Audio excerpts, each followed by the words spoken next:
Hello there, and welcome to another episode of Words of Life. I hope and pray that you are well, and thank you, as always, for desiring to open up God's Word. And as we look at various passages, the goal here is to uh, look at and study and meditate on what God's Word says and what His desire is for us and how we are to live. What I want us to do is just look at a small passage from John chapter 4 and the mindset. What I want us to kind of think about is a simple invitation. And what we're going to be reading from is verses 28 and 29.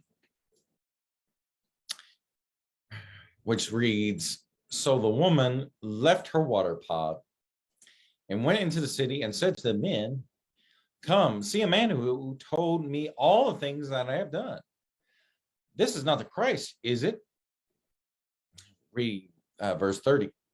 "They went out of the city and were coming to him."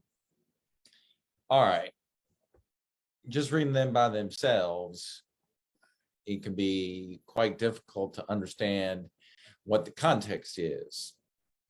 But as I put in the description, a simple invitation, what I'm getting at is, are we inviting people to come to hear about what God has to say, what God has said through his word, what God has done through his son, what God has provided in his word through his spirit.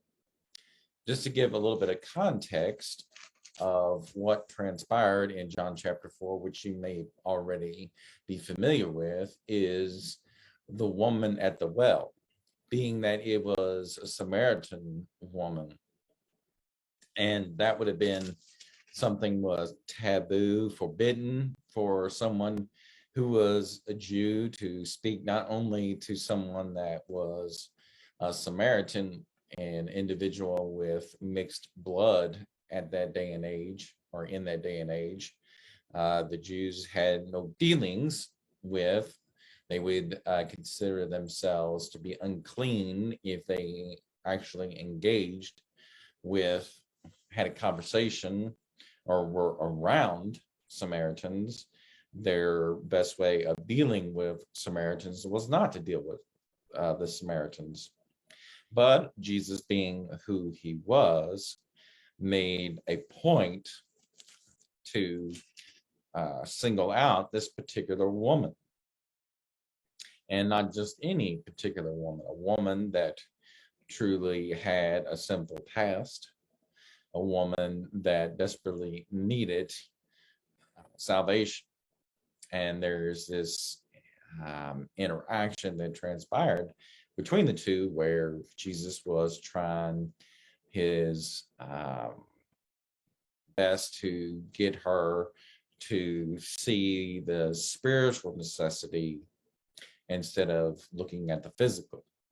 Eventually, she saw him as someone that was definitely greater than an ordinary man.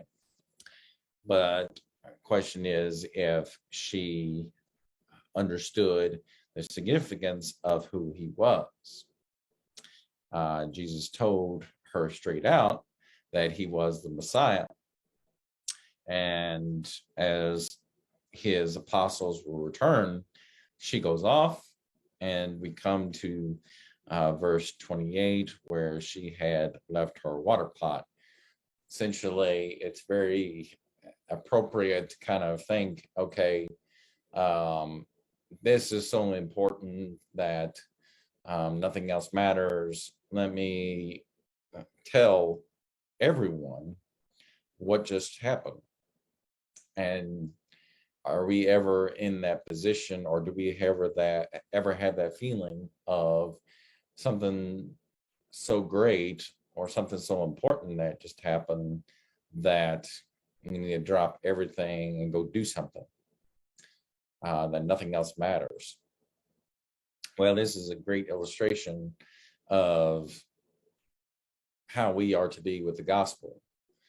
That when we have the opportunity, and think about this, this woman had no great knowledge uh, of Jesus. This was the first encounter that they had, and she would not have been able to give a great description, but it was enough to draw an inquiry for the people to come and to at least find out what the people, to find out for themselves what the people thought of Jesus. Now, in verse 39 of chapter 24, it says, from that city, many of the Samaritans believed in him because of the word of the woman who testified, he told me all the things that I have done. I said something a lot. And after it goes on to say that more believed because of listening to Jesus. But of course, that isn't necessarily all that happens. But what is important to think about, how do we invite people to listen to Christ?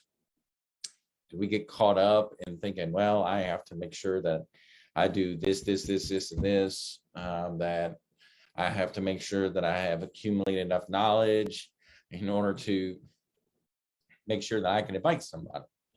Well, this gives us a good picture of, we don't have to have a complete knowledge of everything. We can have a very limited knowledge of, come and see for yourselves. Come and see, and let's figure this out together. Come and see by let's sitting down with having a study. Come and see, let's find out together more about who Jesus is. The problem that we run into, I think, often is maybe we tell ourselves or allow Satan to say, well, you don't know enough. No one's going to listen to you. Why bother? Anything that will keep us from inviting. And let's think of, in simple terms, sometimes just a simple invitation is all that is necessary. And do we fail at that? And also, if we don't invite, or if we listen to those excuses, do we think that we will somehow not have to answer for our actions or inactions when it comes to be our time to meet the Lord in our day of judgment? I think we need to meditate on that a great deal more and understand that none of our excuses are going to fly when it comes to be our time. So let us make every opportunity that we can to seek to extend the invitation for others to hear about Christ, and for us to grow in our knowledge of Christ too. So thank you, as always, for taking time out of your day. And until next time, may God continue to bless you, and take care.